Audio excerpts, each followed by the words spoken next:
The Ravens beat the Patriots 37-26. The Ravens are going to find themselves, if they don't do us right now, when they can. To me, they're going to find themselves in the same predicament that the Yankees are finding themselves in with Aaron Judge. You see, if they would have paid Aaron Judge the money that he was looking for in the beginning, you wouldn't have to worry moving forward. Because remember, they had to go to court, the arbitrator, or whatever the person's called, to try to go get more money. They settled on money. Aaron Judge is going out and at this moment has hit 60 home runs. Triple Crown winner, possibly by the end of the year. And in my opinion, the clear-cut AL MVP. Now, the money that they could have saved by paying him beginning of the year, there's no way in heaven and hell they're going to be able to save now, because now the money, the bag has increased. The pot has increased because he's having an historic year. There's no way you can lowball somebody that's having a historic year. Lamar Jackson, in my opinion, is the front runner for the MVP at this point. No, they're not undefeated. But even the game that they lost, I would put that more on the defense, because Lamar Jackson had like 5 touchdowns that game.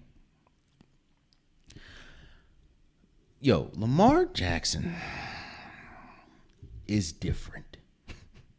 And the Ravens should have paid that man when they had the chance.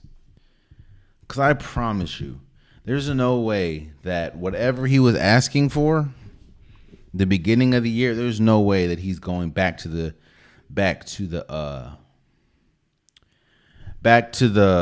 negotiating table and say, yeah, that deal that I wanted in the beginning is still there. And there's something else that I want to address real quick while we're on the Ravens and Patriots. A lot of people are saying that one of the biggest reasons why he doesn't have a deal is because he doesn't have an agent. That's the excuse a lot of people are saying. And then, they'll look at Richard Sherman and then they'll say, well, look at where Richard Sherman is now. Here's the thing.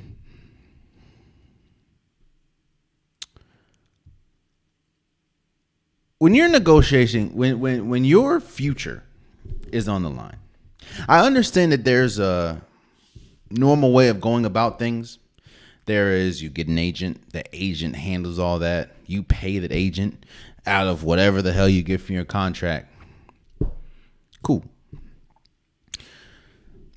But when you're dealing with your future, sometimes you want to be hands-on, because for the people I remember the report coming out saying Lamar Jackson's hard to reach. No, he's not. When you're trying to offer somebody $250 million, I'll put my life on the line that it's easy to reach them.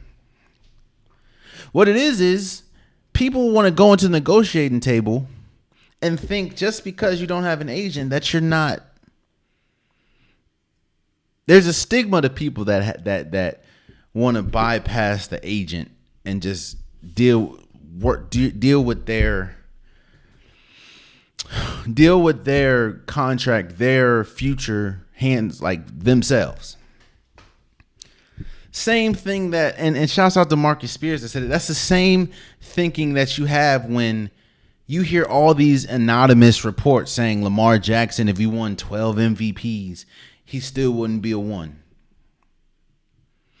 I don't want to bring race into it, but I'm about to.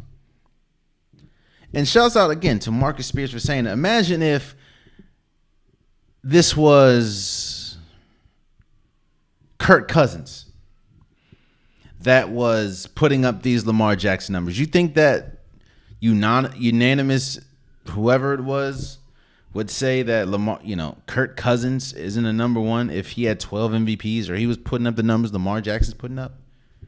You think that Lamar Jackson is not smart enough to know what he's worth?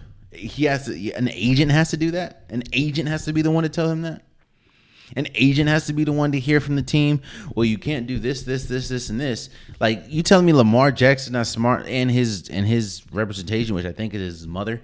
You think they're not smart enough to understand what their son or what he's worth? You think that Lamar Jackson can't look at the fact that he represents 85 to 90% of the Ravens' offense? You think Lamar Jackson can't look at Deshaun Watson, who's not even playing right now, and look at his contract and think to myself, well, there's a couple differences there. I have an MVP, unanimous at that. I don't have any of those off the field issues. I feel statistically that I'm better than him. You don't think Lamar Jackson can do that? You don't think Richard Sherman can do that? All I'm saying is this. The Ravens, you have royally messed. I'm not going to say you messed it up yet, because this all can come to a glorified conclusion, and Lamar Jackson gets paid and everything is everything. But I promise you, whatever number that Lamar Jackson gave you in the beginning, today's or yesterday's price is not today's price. That is going to be the title of this episode. Hell, the same thing, and we'll talk about Jalen Hurts in a second. The same thing could be said for Jalen Hurts. You think that whatever number he had in his head going into this year, the fact that he's also an MVP candidate is going to be the same exact number when they get back? That's why I have a very strong feeling, and I will not be surprised if by the end of the year you hear about a Jalen Hurts extension, like soon.